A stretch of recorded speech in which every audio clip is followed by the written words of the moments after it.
महिला तृणमूल कांग्रेस ने राज्य सरकार के विरुद्ध चलाए जा रहे दुष्प्रचार के खिलाफ पुलिस में शिकायत दर्ज कराई है। प्राप्त जानकारी के अनुसार महिला तृणमूल कांग्रेस ने बालूरघाट पुलिस थाने में शिकायत दर्ज करवाई है, जिसमें आरोप लगाया गया कि सुप्रीम कोर्ट द्वारा हाई कोर्ट के आदेश को बरकरार रखने के बाद नौकरी रद्द के मुद्दे को लेकर राज्य सरकार के खिलाफ सोशल मीडिया पर दुष्प्रचार फैलाया जा रहा है। इतना ही नहीं, राज्य सरकार को बदनाम करने की साजिश भी रची जा रही है। आपको बता दें कि मंगलवार को दक्षिण दिनाजपुर जिला तृणमूल महिला कांग्रेस की अध्यक्ष स्नेहलता हेम्ब्रम के नेतृत्व में महिला कार्यकर्ता पुलिस थाने पहुंची और इस दौरान स्नेहलता देवी ने अपने वक्तव्यों को रखा। बता दें कि इस घटना को लेकर दक्षिण दिनाजपुर में राजनीतिक सरगर्मी बढ़ रही है।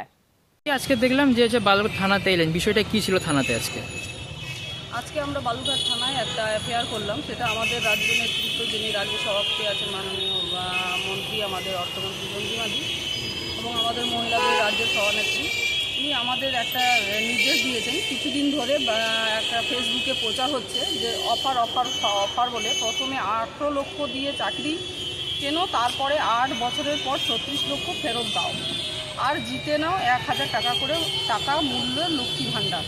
এই প্রচারটা হচ্ছে ফেসবুকে। যারা এই প্রচারটা করছে তাদের বিরুদ্ধে আমরা যাতে তাহাদেরকে ধরে বের করে, তার জন্য আমরা থানাতে একটা এফআইআর করতে পারি। আর কারা করছে এরকম সেটা তো আমরা সঠিকভাবে বলতে পারছি না, তবে যে সম্ভবত যেটা উপলব্ধি করা যায়, বিরোধীরা এটা প্রচার করার চেষ্টা করছে রাজ্য সরকারের বিরুদ্ধে। আর থানাতে এলেন, থানা কি বললো? থানা কি আশ্বস্ত করলো কিভাবে? হ্যাঁ, থানা আমাদেরকে রিসিভ করে দিলেন। ওনারা দেখবেন, ওনারা চেষ্টা করবেন নিজেদের সাধ্য মতন যারা এই প্রচারটা করছে তাদেরকে খুঁজে বের করার জন্য। Bureau report, PVTV news.